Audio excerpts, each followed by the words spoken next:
हरे कृष्णा। कैसे हैं आप सभी? मुझे आशा है कि आप सब बहुत अच्छे होंगे और श्री श्री राधा माधव की कृपा आप सभी पर हमेशा बनी रहे।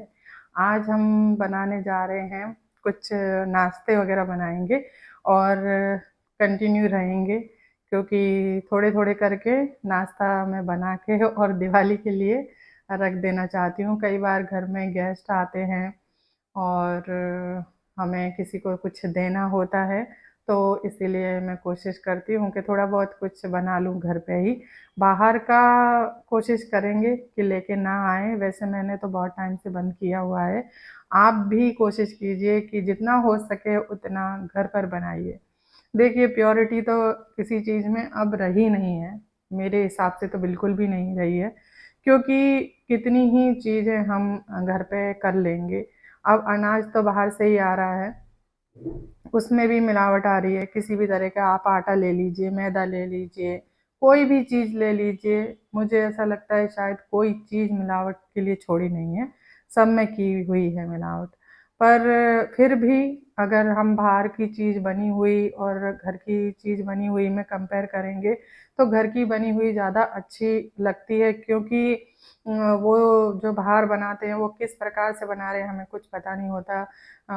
उनकी कैसी चेतना उसके अंदर गई है, कैसे विचार होते हैं, किस तरह से वो अपने साफ सफाई रखते हैं या नहीं रखते हैं। कई बार तो हम देखते भी हैं कि सफाई की तो कोई वहाँ पे गुंजाइश ही नहीं है। तो वो सब चीज़ों का हम ध्यान रखते हैं घर में, और एक ही तेल में बार बार बार बार वो फ्राई करते रहते हैं, जिसकी वजह से वो तेल वगैरह भी जहर जैसा बन जाता है। तो आप सब समझ गए होंगे। बहुत ज़्यादा बोल के आप सबको बोर नहीं करूँगी, बस मैं नाश्ते बनाने जा रही हूँ, तो कोशिश कर रही हूँ कि घर पे जितने हो सकें उतने नाश्ते हम घर पे बनाएं और उतने में ही संतुष्ट रहें। और मिठाइयाँ भी मैंने काफ़ी टाइम से जो है बाहर से लाना बंद की हुई हैं, 2-3 साल हो गए। मैं घर पे मिठाई बनाकर और उसी का भगवान को भोग लगाती हूँ। अगर मैं बीमार हूँ, मेरे शरीर में संकेता नहीं है, शरीर में कोई क्षमता नहीं है कुछ करने की, तो भगवान को शक्कर और गुड़ रख देती हूँ, तो भगवान तो प्रसन्न हो जाते हैं, बस हम ही प्रसन्न नहीं हो पाते किसी चीज़ से। तो चलिए अभी हम बना लेते हैं। हरे कृष्णा।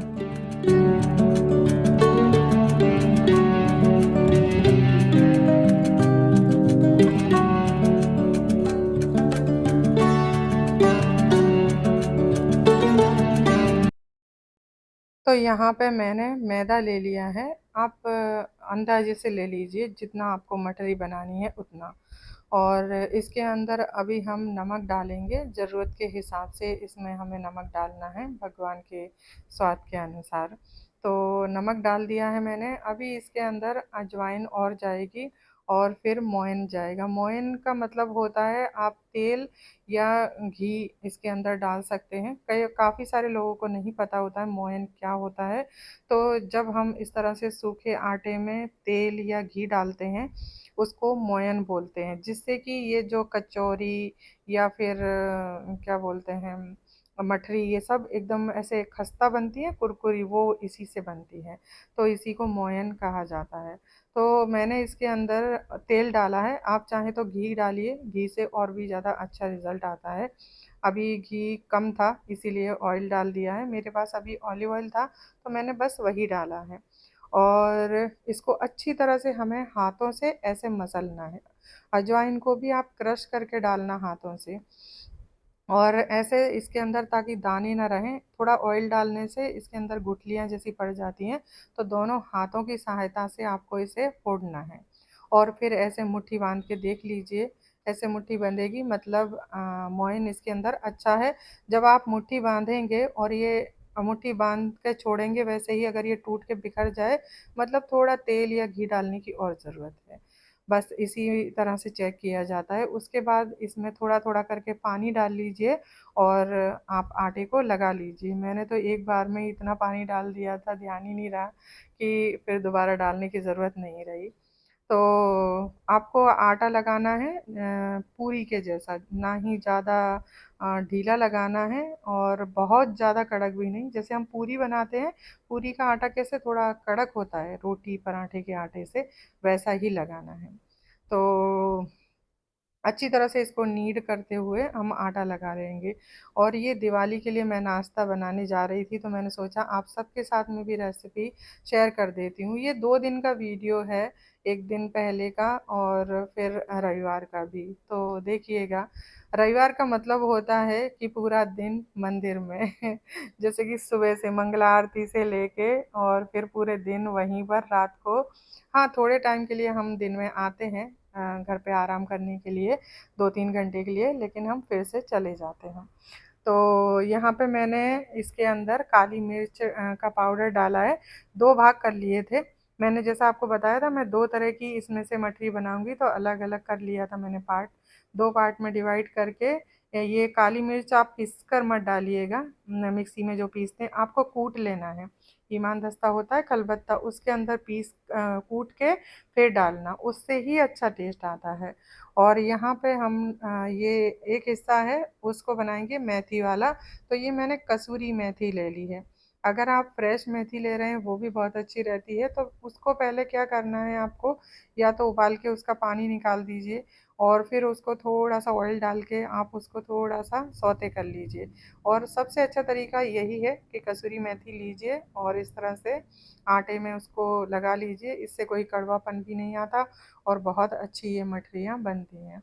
तो यहाँ पे दोनों तरह के आटे तैयार हो चुके हैं मठरी के लिए, तो इनको अभी हम साइड में रखेंगे और एक तरह का आटा मैं और लगाऊंगी। यानी कि अ, मैं गेहूं के आटे की भी मठरी बनाने वाली हूँ। तो पूरी या मठरी कुछ भी बना सकते हैं। तो ये गेहूं का आटा मैंने ले लिया है, इसको हम छान लेंगे पहले अच्छी तरह से और फिर इसके अंदर हमें कुछ मसाले मिलाने हैं। तो वो मिला लेंगे। तो इसके अंदर सभी मसाले जाते हैं, जैसे हल्दी पाउडर, मिर्ची पाउडर, धनिया पाउडर और थोड़ा जीरा भी जाता है, हींग भी जाती है।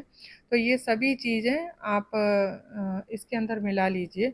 आटा कितना है उसी हिसाब से देखकर आपको डालना है, अंदाजे से ही।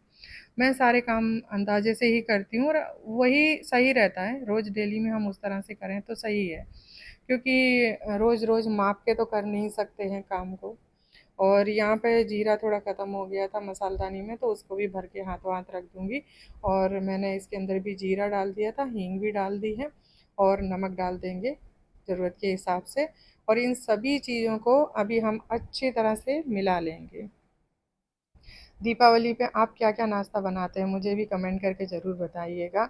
और यहाँ पे बहुत बनता है, क्योंकि लोग बहुत आते-जाते हैं सबके घर पे। यहाँ बहुत रिवाज है सबके घर मिलने जाना, आना, ऐसे फिर नाश्ता देते हैं आपको। तो दीपावली पे बहुत मात्रा में नाश्ते यहाँ अलग-अलग तरह के बनते ही हैं। अभी मैंने इसके अंदर मोइन डाल दिया है, तेल ही डाला है और इसको अच्छी तरह से जैसे हमने पहले मिलाया था हाथों से, वैसे ही मिलाएंगे इसको। तो मतलब इसमें गुठलियाँ नहीं रहनी चाहिए। वो अच्छी तरह से मिल जाए, इस तरीके से आपको दोनों हाथ से इसको मसल लेना है। ये देखिए, ऐसे ही चेक करना है। इसमें थोड़ा-थोड़ा सा पानी डाल के और फिर हम सख्त आटा लगा लेंगे, जैसा पूरियों का आटा लगता है बिल्कुल वैसा ही। तो इसको भी वैसे ही लगा के रखना है। ये आटे की पूरियाँ बहुत अच्छी होती हैं, इन्हें आप भगवान को भोग लगा के और फिर रख दीजिए। कभी भी आप इनको बच्चों को भी दे सकते हैं, उनको भी बहुत अच्छी लगेंगी। और मैदा नहीं है तो थोड़ा-सा तो ये रहेगा कि हाँ चलो, मैदे वाली चीज़ ज़्यादा नहीं बच्चे खा रहे हैं। और हाँ, इसको है ना दही के साथ, जैसे दही पापड़ी या चाट जैसा बनाते हैं, वो भी इससे बना सकते हैं। या कुछ और भी नहीं डालना है, सिर्फ दही ले लो और दही के अंदर बड़े-बड़े टुकड़े तोड़ के पूरी जैसी अगर आप बना रहे हैं तो और दही के अंदर डाल के और फिर आप इसको खा सकते हैं। तो इससे बहुत अच्छा एक नाश्ता हो जाता है।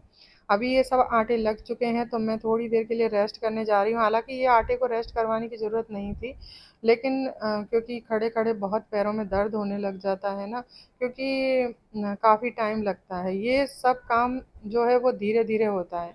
यानी अभी इनको जब हम फ्राई करेंगे तभी भी ये धीरे-धीरे ही फ्राई होंगे। तो उसमें भी बहुत टाइम जाता है, तो पैरों में बहुत दर्द होता है, वो आप आगे देखेंगे मेरी हालत। क्योंकि ये बनाने के बाद में मेरे पैरों में बहुत दर्द हुआ। उस दिन तो मैंने सहन भी कर लिया, लेकिन दूसरे दिन मुझे स्कूल में जाना जाना था वॉलंटियर के लिए। वहाँ बच्चों को ड्राइंग ऐसे लिखवाना था, फिर हैंडराइटिंग ये सब था। तो वहाँ मैं 4 साढ़े 4 घंटे दूसरे दिन भी खड़ी रही। ऐसे 2 दिन लगातार मैं खड़ी रही हूँ। जैसे ये नाश्ता बनाया तभी भी मैं 3-4 घंटे खड़ी रही थी यहाँ रसोई में। और वहाँ दूसरे दिन स्कूल में भी ऐसे ही खड़ी रही थी। तो मेरे पैरों में जो दर्द हुआ है वो दर्द मेरा 1 वीक के बाद गया है। तो यहाँ इस तरह से हम जो है पूरियाँ बना रहे हैं। तो ये देख लीजिए आप। और इनको छोटे-छोटे आप कितनी बड़ी पूरी बनाना चाहते हैं उस तरह से बेल लीजिए। और ज़रूरी है चाकू से इसके अंदर या चाकू या चम्मच का पिछले वाला हिस्सा ले लीजिए और उससे होल कर दीजिए, जिससे कि ये पूरियाँ जो हैं वो फैलेंगी नहीं। तो इसी तरीके से आपको इनको बेल के अच्छे से इनके अंदर होल कर देना है। और सभी पूरियाँ ऐसे ही हम बेल के तैयार करके पहले रख लेंगे, क्योंकि अभी और भी बहुत सारी हैं ना, इसीलिए। और मैंने गैस चालू कर दी है, तेल डाल के रख दिया है कढ़ाई में। अभी ये गर्म हो रहा है, तो तब तक हम और दूसरे तरह की पूरियाँ बना लेते हैं। तो वो जो हमने पहले बनाई थी वो थी काली मिर्च वाली, और अभी ये मेथी वाली बन रही है। तो ये थोड़ी अलग डिज़ाइन से बनेंगी। देखने में थोड़ा अच्छा लगता है, थोड़ी अलग अलग डिज़ाइन होती है तो। और तेल को बहुत ऐसे जैसे धुआं निकलता हुआ, या जैसे हम पूरियों के लिए तेल को तैयार करते हैं, पकोड़े के लिए तैयार करते हैं, वैसा नहीं करना है। क्योंकि पूड़ी है, पकोड़े हैं, उनमें इतना टाइम नहीं लगता। ये मठरी सेकने में बहुत टाइम लगता है। इसीलिए गुनगुने से थोड़ा सा ज़्यादा गर्म होगा तेल, और उसके बाद ही हम मठरियाँ इसके अंदर डालेंगे। तो धीरे धीरे धीरे धीरे पकेंगी ये। इसीलिए आपको ध्यान रखना है कि तेल उतना ही गर्म करना है। अभी ये जो मेथी वाली मठरी बना रहे हैं उसके लिए मैंने एक रोटी जैसी बेल ली है। बड़ी बड़ी लोइयाँ लेनी है आपको, और ऐसे रोटी जैसा इसको बेलना है। इसके ऊपर हमने घी डाला है और थोड़ा आटा डाला है। आप इसका पेस्ट भी बना के रख सकते हैं, घी, आटा और लाल मिर्च का पाउडर। और फिर 1 चम्मच इसके ऊपर डाल दीजिए और सभी के ऊपर अच्छे से फैला दीजिए और रोल कर दीजिए। मुझे ध्यान नहीं रहा था तो मैंने तो उसी टाइम पे कर लिया था, लेकिन पहले से करके रख लेंगे तो और भी इजी हो जाता है। और इस तरह से आपको इसको फोल्ड करना है। ये आप देख रहे हैं, ऐसे ही फोल्ड करना है।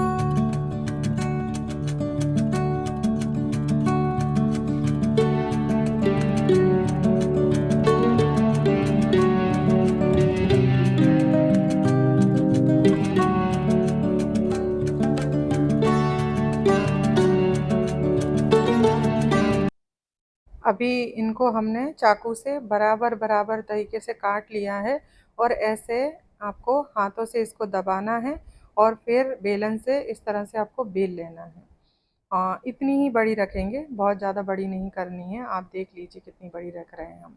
इस तरीके से बेल के और फिर इनको रखते जाना है साइड में, सभी को ऐसे ही बेल लेना है। पहले तैयार करके रख लेंगे तो आसानी रहती है फिर हमारे लिए फ्राई करने के लिए। अभी यहाँ पे तेल भी गर्म हो चुका है, मैंने गैस एकदम कम कर दी है। और इसके अंदर अभी जो हमने पहले बनाई थी पूरियाँ, उनको डाल देंगे और बिल्कुल धीमी आंच पे इनको फ्राई करना है, जिससे कि ये बहुत कुरकुरी और खस्ता बनेंगी।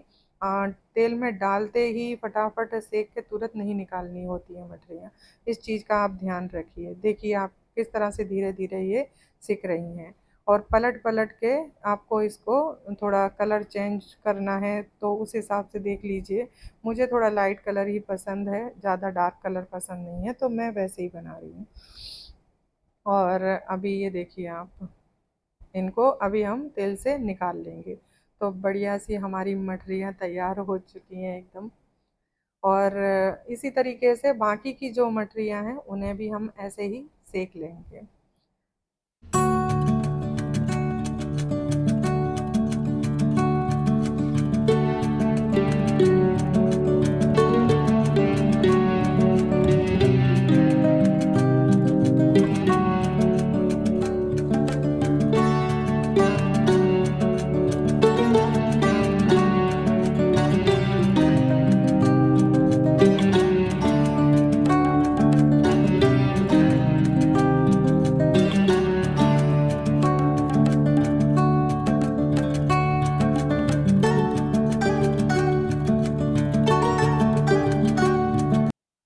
ये वाली मठरियाँ भी हमारी सिक चुकी हैं, इन्हें भी हम निकाल के साइड में रख देंगे और दूसरी तरह की जो मठरियाँ हैं अभी हम इनको डाल देंगे और इनको भी बिल्कुल वैसे ही हमें धीमी आंच पे एकदम सेकना है और अच्छे से इनको पलटते रहना है बीच बीच में। टाइम लगेगा काफ़ी, पर मिठाइयाँ या और ये जो मठरियाँ हैं इनमें टाइम लगता ही है। जैसे हम बेसन की मिठाई बनाते हैं या फिर अन्य जो लड्डू बनाते हैं बेसन के या किसी के भी, तो इनमें टाइम तो लगता ही है और इनमें बहुत समय जाता है, इसीलिए आराम से टाइम निकाल कर ही बनाना है। और यहाँ पे हम जो है आटा जो हमने लगा के रखा था गेहूं का आटा मठरी बनाने के लिए, उसे मैंने ले लिया है। आप इसी में से सेम जैसे मैंने पहली वाली पूरियाँ बनाई थी वैसी वाली पूरियाँ बना सकते हैं। मैं कई बार वो भी बनाती हूँ, लेकिन इस बार मुझे थोड़ा कुछ अलग डिज़ाइन से बनाना था, इसीलिए मैंने इस तरह से बनाई है। तो ऐसे ही जैसे हमने रोटी पहले बेली थी वैसे ही बेल लेना है और कितनी मोटी पतली रखना है उस हिसाब से आप देख लीजिए। इसके ऊपर भी हमने घी डाला है और थोड़ा-सा ये आटा डाला है इसके ऊपर और इसको आटे को और घी को अच्छे से मिला लेंगे और फिर पूरी रोटी पे फैला लेंगे। इसको भी आप पेस्ट बना के एक कटोरी में रख लीजिए पहले से, तो आसान रहेगा आपके लिए। और सभी को तरफ अच्छे से इसको फैला के उसके बाद में इसका भी हम ऐसे रोल बना देंगे। अच्छी तरह से इसे लॉक कर देना है, बिल्कुल धीमी आँच से करेंगे तो ये आराम से हो जाएगा, आपको इसमें बहुत ऐसे ज़ोर लगाने की ज़रूरत नहीं है और चाकू से इसको कट कर देंगे हम। इसके इतने बड़े-बड़े हम पीस कर लेंगे और फिर हम इसको बेल देंगे। तो इस तरह से मैं इस लोई को बेल रही हूँ। ये थोड़ी अलग डिज़ाइन रहेगी, इसलिए इसको इस तरह से बेलेंगे, ये देखिए ऐसे। तो जैसे पहले वाली अलग तरह से बेली थी ना हमने, ये वाली ऐसे लंबी-लंबी रहेंगी। तो 2-3 तरह की डिज़ाइन की मठरियाँ तैयार हो जाएँगी। और यहाँ पे ये भी अच्छी तरह से सिक चुकी हैं, तो इनको भी हम निकाल लेंगे। काफ़ी देर हो गई है इनको धीमी आँच पे। कलर आपको थोड़ा-सा डार्क करना है या फिर लाइट रखना है, वो आप देख लेना, वो हमारे ऊपर है। जब सिक जाएँगी उसके बाद थोड़ा-सा हम गैस को मीडियम या हाई कर देंगे तो फिर वो अपना कलर भी पकड़ लेंगी। और अभी ये जो गेहूं के आटे की मठरी बनाई थी उनको भी ऐसे ही हम डाल देंगे और गैस बिल्कुल बिल्कुल कम रखेंगे गैस को, ताकि ये धीमी धीमी आंच पे सिकेंगी।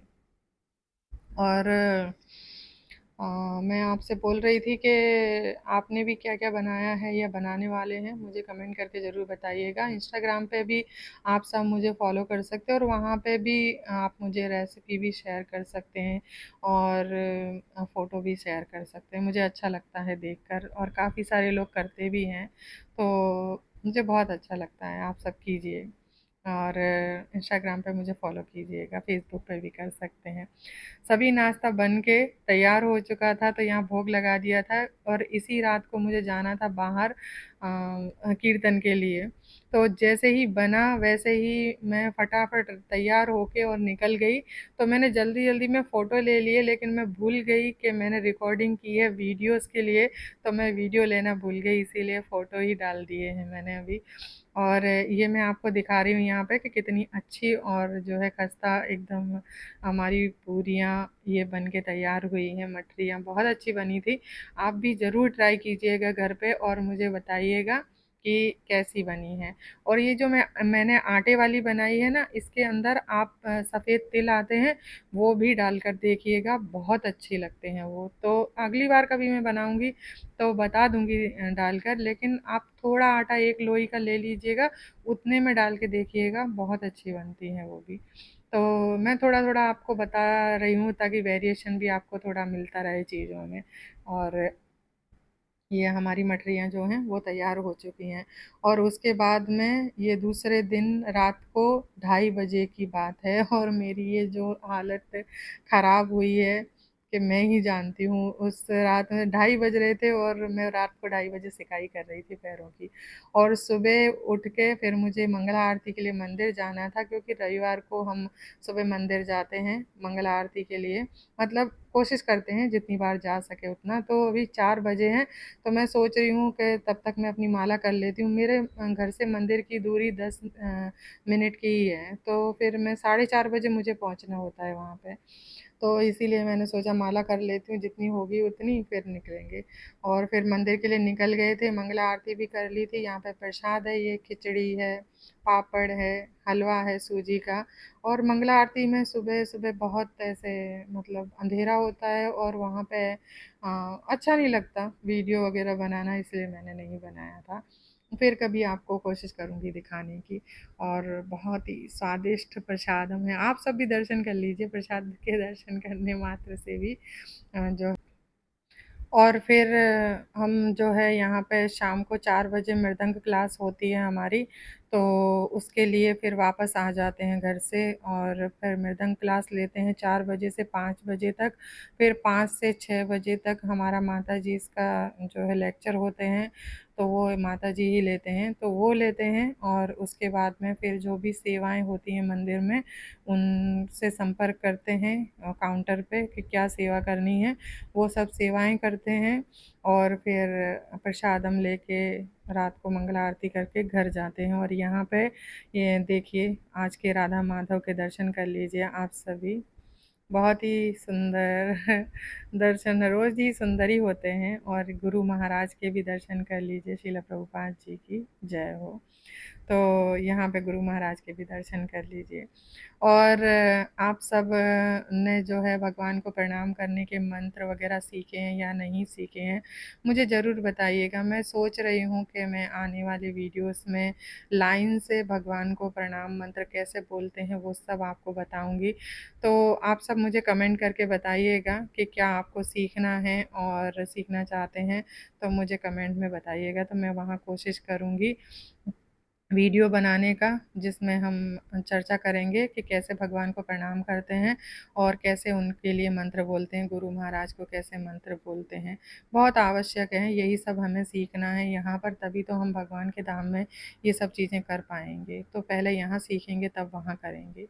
और ये रात का प्रसादम है, तो रात को 8 से नहीं 7:30 बजे थे शायद, तभी मैं प्रसाद लेने गई थी। तो यहाँ लौकी चने की सब्ज़ी है और दाल ढोकली, मीठी बूंदी, फ्राइज़ थे, रोटी थी।